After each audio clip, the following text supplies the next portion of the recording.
কথাগুলো মন দিয়া শুনবেন।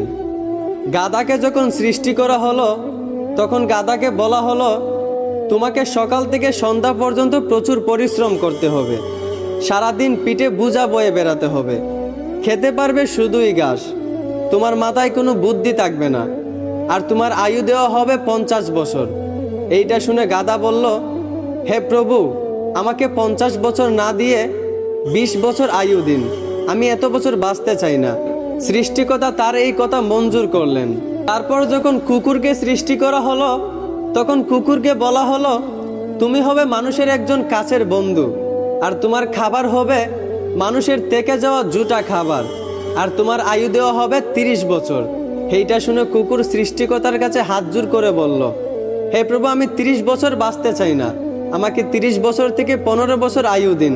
সৃষ্টিকর্তা তার এই কথাও মঞ্জুর করলেন। তারপর যখন বানরকে সৃষ্টি করলেন তখন বানরকে বলা হলো, তুমি শুধু এই গাছ থেকে ওই গাছে ঝুলতে থাকবে আর মানুষকে বিনোদন দেওয়ার চেষ্টা করবে, আর তোমার আয়ু দেওয়া হবে 20 বছর। এইটা শুনে বানরও হাত জোর করে সৃষ্টিকর্তার কাছে বলল, হে আল্লাহ, আমাকে 20 বছর না দিয়ে 10 বছর আয়ু দিন, আমি এত বছর বাঁচতে চাই না। সৃষ্টিকর্তা বানরের কথাও মঞ্জুর করলেন। তারপর আসলো পুরুষের পালা। পুরুষকে যখন সৃষ্টি করা হলো তখন পুরুষকে বলা হলো, তুমি হলে প্রাণীদের মধ্যে সবচেয়ে বিচক্ষণ এবং বুদ্ধিমান, এই জন্য তোমাকে প্রাণীদের শিরোমণি করা হলো, আর তোমার আয়ু দেওয়া হবে 20 বছর। এইটা শুনে পুরুষ সৃষ্টিকর্তার কাছে হাত জোর করে বলতে লাগলো, হে প্রভু, 20 বছর আয়ু একদম কম হয়ে যায়, আমি আরো বেশি দিন বাঁচতে চাই, আপনি বরংস গাধায় যে 30 বছর আয়ুটা ফিরিয়ে দিয়েছিল ওই আয়ুটা আমাকে দিয়ে দিন, আর কুকুর 30 বছরের মধ্যে যেই 15 বছর আয়ুটা ফিরিয়ে দিয়েছিল ওই আয়ুটাও আমাকে দিয়ে দিন, এবং বানর 20 বছর থেকে যেই 10 বছর আয়ুটা ফিরিয়ে দিয়েছিল ওই আয়ুটাও আমাকে দিয়ে দিন।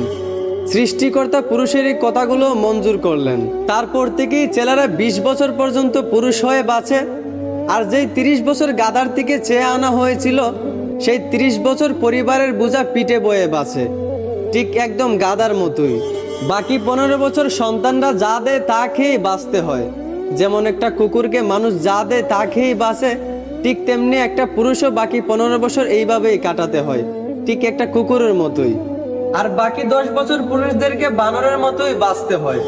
বানর যেমন এক ডাল থেকে আরেক ডালে ঝুলাঝুলি করে এবং মানুষকে বিনোদন দেয়, ঠিক তেমনি পুরুষদেরকেও বাকি 10 বছর বাঁচতে হয়, একবার ওই সন্তানের কাঁধে ঝুলে একবার ওই সন্তানের কাঁধে ঝুলে, এবং নাতিদেরকে বিনোদন দিয়ে এইভাবেই বাকি 10 বছর বাঁচতে হয়। এইটাই পুরুষের জীবন, এইটাই বাস্তবতা। আশা করি আমার কথাগুলো বুঝতে পারছেন। ধন্যবাদ।